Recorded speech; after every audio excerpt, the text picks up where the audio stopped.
Banyak orang yang menuduh Jokowi seenaknya menabrak aturan untuk mendukung anaknya maju dalam Pilpres 2024. Tudingan itu berawal dari pernyataan Presiden Jokowi mengenai hak berkampanye bagi presiden dan pejabat pemerintah dalam pemilihan umum. Padahal pernyataan Jokowi itu sesuai dengan undang-undang.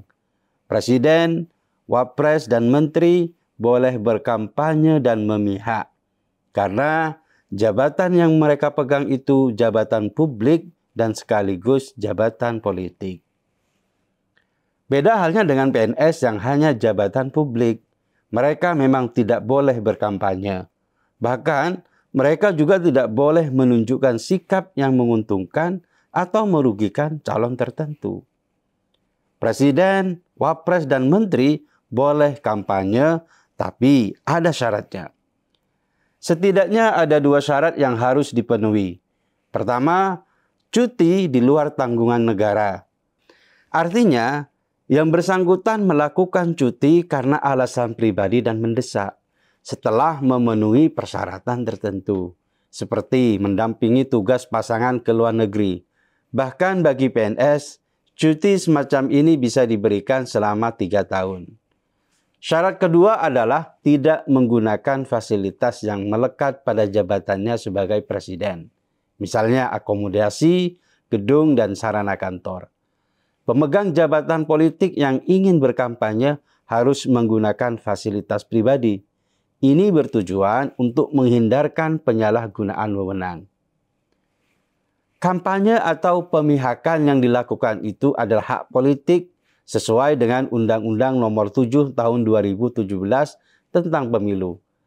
Sebagian orang mungkin melihat pernyataan ini sebagai langkah yang kontroversial, terutama di tengah polemik politik dan isu-isu terkait etika pemerintahan.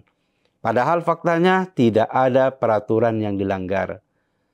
Kritik terhadap Jokowi tentu saja boleh dilakukan karena itu bagian dari hak untuk menyuarakan pendapatnya.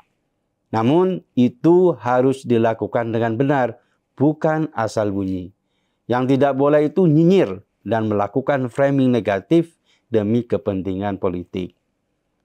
Inilah pentingnya informasi dan pemahaman yang lebih mendalam mengenai aturan berkampanye bagi pejabat publik sekaligus pejabat politik.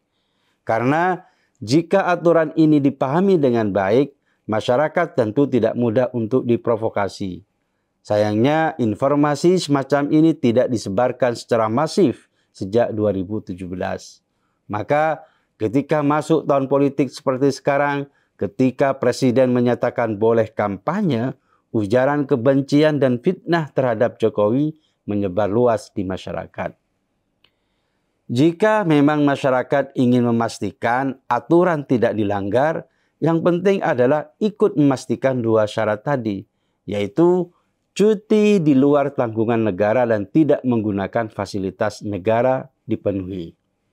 Dulu pada Pilpres 2014, Pak SBY pada masa kampanye juga mengkampanyekan Prabowo Hatta tanpa menggunakan fasilitas negara.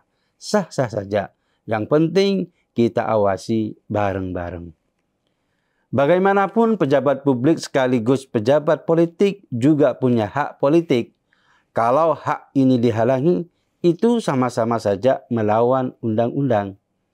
Semoga kita bisa menyikapi isu semacam ini dengan jernih. Jangan mudah terprovokasi.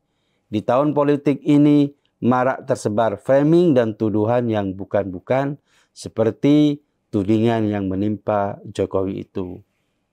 Mari kita selamatkan nalar sehat dan berpolitik dengan riang gembira.